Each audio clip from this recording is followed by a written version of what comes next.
Hi, welcome back to my channel. My name is Allie and welcome to Summerween Day 2. I have literally not gone to bed since Summerween Day 1. It is 5:43 a.m. I thought because we saw the sun set last night, it'd be nice to see the sun rise this morning, but I actually would rather go to bed. So I do want you to hear how rambunctious the birds are being this morning. One second.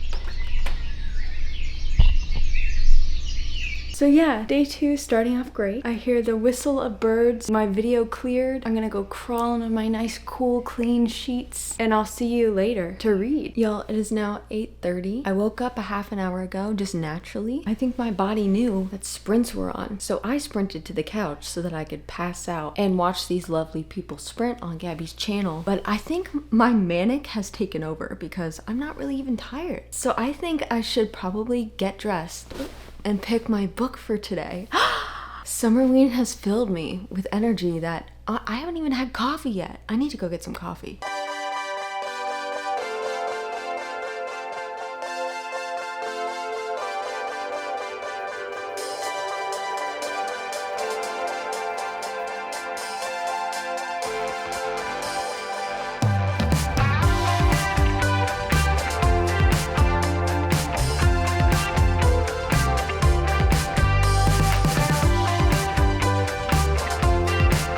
Alright, I got my coffee, I got my Pop-Tarts s'mores, the best flavor there is. We're ignoring the bangs because I'm gonna shower in a little bit, and I have my jar of prompts. Now I realize I did not intro this video properly. I'm so sorry. For those of you that were confused, you probably stopped watching. So I talked about my TBR for Summerween in yesterday's vlog, and also my reset video earlier this week or last week. I'm losing track of time. And so there are 5 options here. I think there are 2 romances, 1 horror, and 1 literary sci-fi. And then I'm kind of forgetting what the other book is.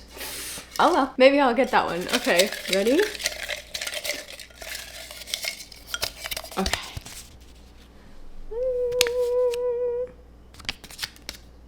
The Midwich Cuckoos. Okay. This is a book that was written in like the 50s, which I didn't realize when I picked it out at the bookstore. I just saw this cover and I was like, she's my girl. That girl is mine. It's about this very picturesque, I think they're in England, town called Midwich. A mysterious silver object appears in the sky. A day later, the object is gone and all of the women in the village are now pregnant. Alien babies. The resultant children of Midwich are shockingly, frighteningly other. Given these unfathomable and potentially unstoppable offspring, the question arises, can Midwich and its youngest inhabitants coexist in peace? It's a genre-defining tale of first contact by one of the blah blah blah blah blah. I am so excited to read this because it sounds really cool. I read the first chapter the other day. I mean, it's a classic. Is anything old just a classic? I don't know. It's a little bit of work to read through just because it's not the way we speak now. Our main character is this husband dude, and him and his wife went away for his birthday, and they came back and like all of the streets to their town are closed and there's like officials, and so they snuck sideways and walked through the pasture. His wife sounds kind of like a badass. She's running ahead of him and all of a sudden she just drops when she hits a certain point, and it's not like she tripped or anything. It's like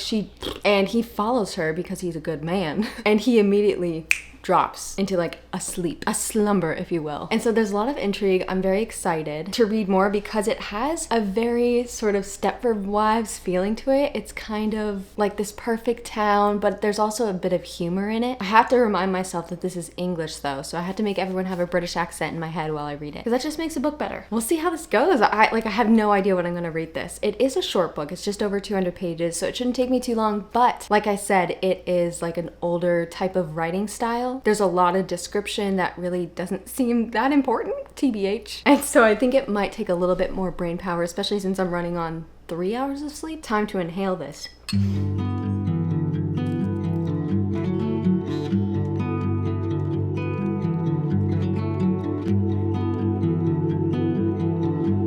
Okay, it's been an hour. I've just been watching pet videos on TikTok. Cats, dogs, rabbits, monkeys. Oh my god, I need a pet.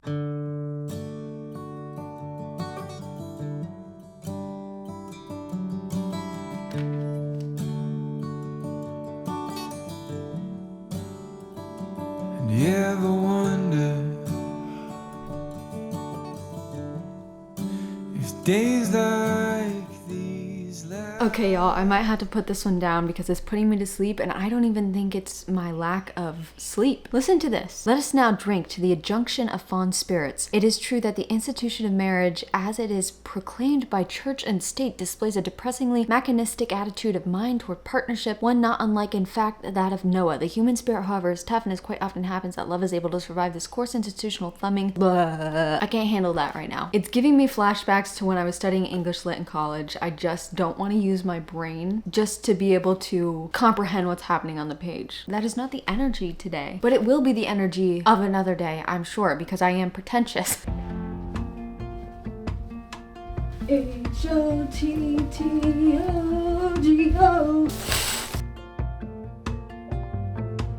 Shit that you said on repeat in my head. China cabinet, busted again. Ends it won't meet, I'm erasing the rent. Picking up teeth off the pavement. Broken life bread, shirts that don't fit. Growing mold in the basement.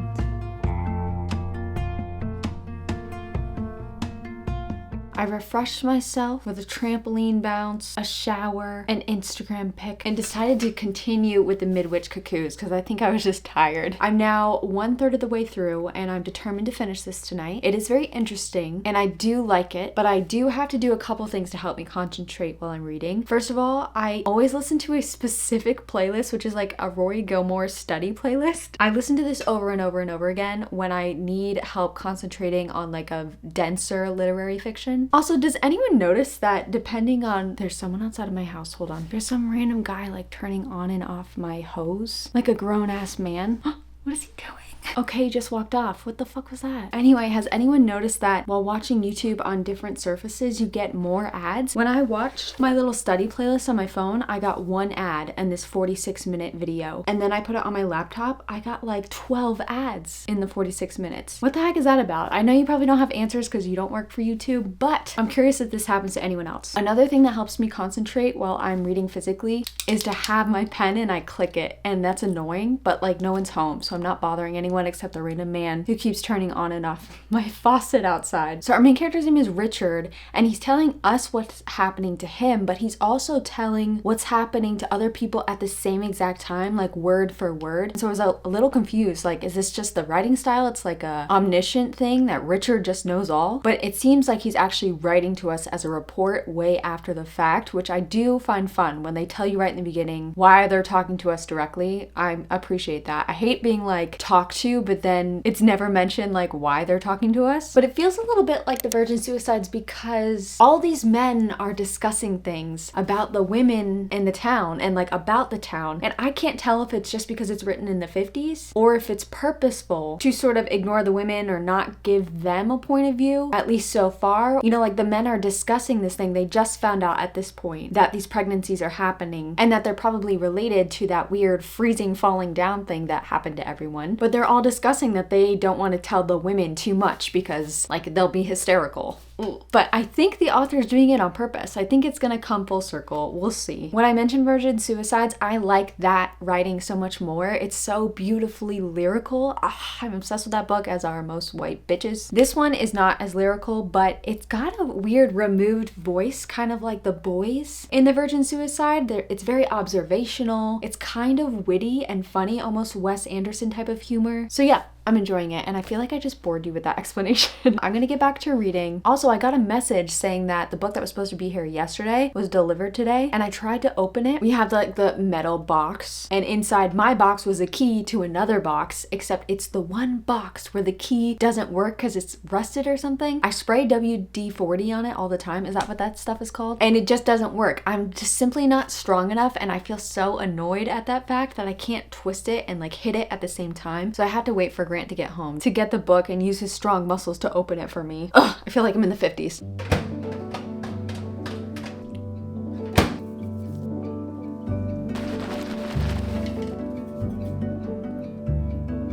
All right, I just got to part 2. It's about 2/3 of the way through, and there's good things happening and not bad things, but like I'm getting tired of this. First of all, the slight misogyny was definitely purposeful, and I do find it interesting. I feel like this is just gonna be a story of how men have to try and control literally everything, even aliens that are very clearly uncontrollable, and I do find that fun to explore. But the way that we're exploring it is not my cup of tea, because we're exploring it through the men trying to control it politically. They're trying to cover things up from the press. They're trying to control these alien children who seem to have some sort of compulsion, and they all literally look like this picture. They're described just like this. They're doing experiments on them to see like if they're interconnected. They're telling the women what to do, and I think the political part of it I am just so not interested in. I don't even like it in like fantasy, just people controlling things. It's just, it's not my favorite, and I get that this is like making fun of it, so it does make it funny, but I'm tired of listening to these men's conversations. It's like, and it was so funny. I was starting to get really annoyed, like, oh my god, how long is this gonna last? Because this one dude is talking at length about this experiment he was doing on this kid, and he was like, not like a creepy experiment where there's needles or anything, it's more like a behavioral experiment, but he's just going on for like 3 or 4 pages. It seems perfectly clear that if A and B and C share a common consciousness, then what A expresses is also what B and C are thinking, and the way that action taken by B in particular circumstances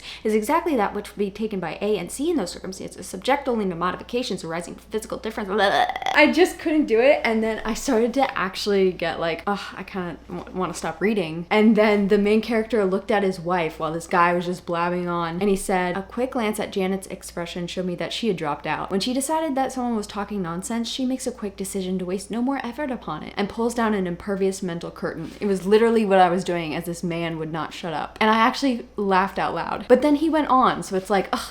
Okay, I think it's very artistic and deliberate that this author is focusing on this instead of the cool compulsion-wielding children or the women that are having to care for them. Like, we haven't gotten their point of view. We don't know how they're feeling. If they love these children, if they feel scared by these children. So, like, good on John Wyndham for being artsy and, like, subverting our focus onto these annoying men and showing how dumb they are. But like, I really would like to have a story just about the children or the women and children. So maybe that's what we'll get in part 2. Let me take a gander really quick. Actually, our main character just moved to like Alaska or something. Oh, nope, it's Canada. Sorry. I do not think Canada and Alaska are the same thing, I swear.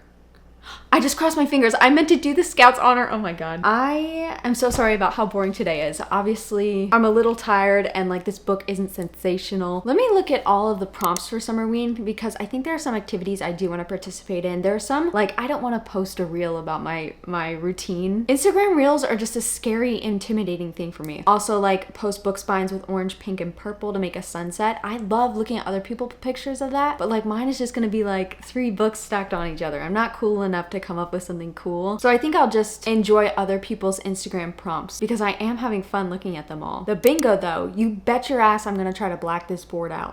Ooh, watch a scary movie. Maybe I'll do that tomorrow. Read a book in the dark. I forgot I have to do that. Bake a fall inspired treat. Ooh, okay. I do need to go to the grocery store tomorrow, so maybe we'll do that. Listen to a Halloween playlist. Read a book outside. I kind of did that yesterday on my walk. And then I'm currently reading a book with a night sky in the cover. So I'm ready to black this bitch out. I think the one thing I'm balking at, did I use that word correctly, is to bake a fall inspired treat. I hate baking. I'm not good at it and I don't enjoy it. I gotta make this bingo blackout. You know what I kind of want to do? I was mostly raised by my grandma. I lived with her for 12 years. She was not a nice lady, which is why I ended up with my foster family. But when I was a little kid, she always used to make this thing called glug. I think it's a Swedish thing because her whole family is Swedish. She would take this, I think it was brandy, like a whole jug of it, and you put all this shit in it, like, well, not shit, ew, but like cinnamon sticks, orange peels, I forget. I like would help her make it and it smelled so good. And she would literally just put the cork back in and then put it under the sink for a whole year, which I was so grossed out by, but she would always let me have a little sip of it and it tasted amazing. And I kind of want to carry that tradition on, even though I don't like my grandma and she was a raging alcoholic. You know what? I think she'd be proud of me. Nana,